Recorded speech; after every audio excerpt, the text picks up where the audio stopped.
आपने बहुत बार लोगों से सुना होगा कि हमारा शरीर एक मशीन की तरह होता है, लेकिन जरा सोचिए यह कैसे संभव है। हमारे शरीर के विभिन्न अंगों को विभिन्न कार्य दिए गए हैं, जैसे आमाशय या स्टोमक भोजन को पचाता है, किडनी ब्लड को फिल्टर करता है और लंग्स हमारे श्वास का नियंत्रण करते हैं। लेकिन मशीन की तरह इन अंगों को भी कार्य करने के लिए ऊर्जा की आवश्यकता होती है। जैसा कि आप सबको पता है कि हमें ऊर्जा भोजन से मिलती है, लेकिन ये ऊर्जा इन सभी अंगों तक पहुंचती कैसे है? ये ऊर्जा शरीर के अंगों तक रक्त के माध्यम से पहुंचती है, लेकिन ये सारा कार्य बहुत ही असामान्य तरीके से होता है। रक्त हमारे शरीर में एक पाइप या नली के अंदर बहती है। इन नलियों को ब्लड वेसल्स कहते हैं। यहाँ हार्ट एक पंप की तरह कार्य करता है, जिससे एक दबाव बनता है और जिसके कारण रक्त इन नलियों में बहता है। कुछ ब्लड वेसल रक्त को हार्ट से विभिन्न अंगों तक ले जाते हैं। इसका मतलब हमारा हृदय रक्त को शरीर के विभिन्न अंगों तक इन ब्लड वेसल्स की सहायता से पहुंचाता है। इन्हें हम आर्टरी या धमनी कहते हैं।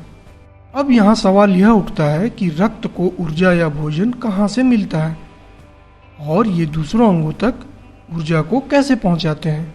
यहाँ एक चीज और जान लेने की आवश्यकता है कि जब ये आर्टरीज या धमनी किसी अंग तक पहुँच जाती है तो ये कई पतली पतली ट्यूब्स में विभाजित हो जाती है। इन ट्यूब्स को हम कैपिलरीज कहते हैं। इन ट्यूब्स की दीवारें बहुत ही पतली और छिद्र युक्त होती है।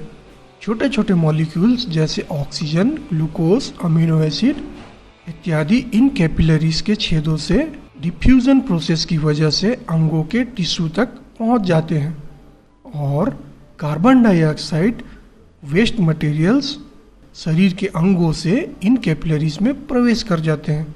ये कैपिलरी फिर आपस में जुड़कर एक बड़ी नली बनाते हैं, जिसे वेन या सिरा कहते हैं। ये सिराएं अशुद्ध रक्त को हृदय तक पहुंचाते हैं। यहाँ हम तीनों प्रकार के ब्लड वेसल्स के बीच असमानता को देख सकते हैं। आर्टरीज की दीवार बहुत मोटी होती है क्योंकि इसे हार्ट पंप के द्वारा बनाए गए प्रेशर को संभालना होता है। कैपिलरीज की दीवार बहुत ही पतली पतली होती है और एक लेयर की बनी होती है, जिसमें कई छोटे छोटे छेद होते हैं ताकि रक्त अंगों से ऊतकों तक भोज्य पदार्थ इत्यादि पहुंचा सके। वेन या सीरा, इसकी दीवार भी मोटी होती है, लेकिन आर्टरी की दीवार जितनी मोटी नहीं होती। अब आपने जाना कि रक्त शरीर के अंगों तक भोज्य पदार्थ को पहुंचाती है, पर क्या आपने सोचा कि रक्त में भोज्य पदार्थ आता कहाँ से है?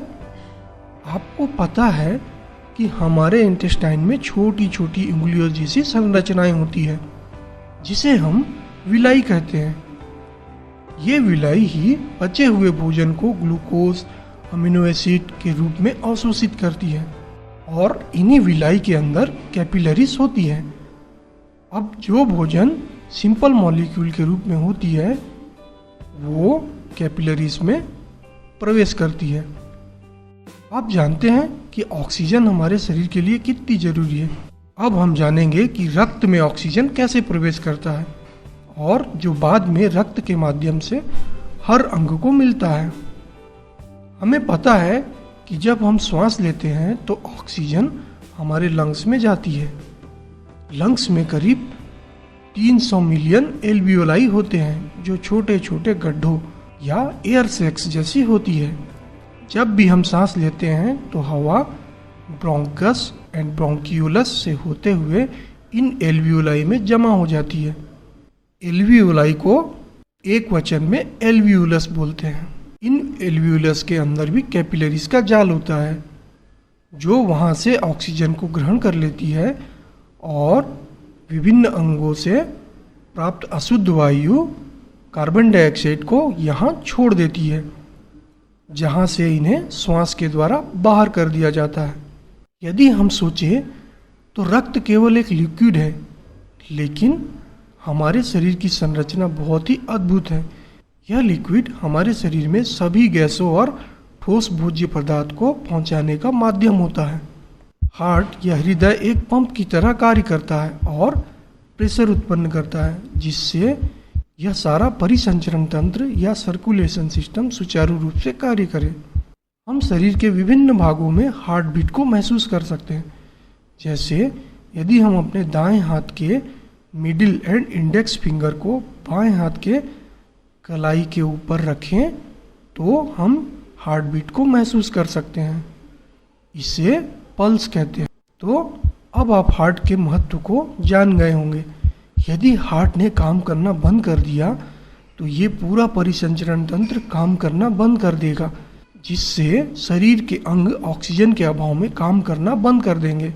इसलिए अपने हार्ट का ख्याल रखिए।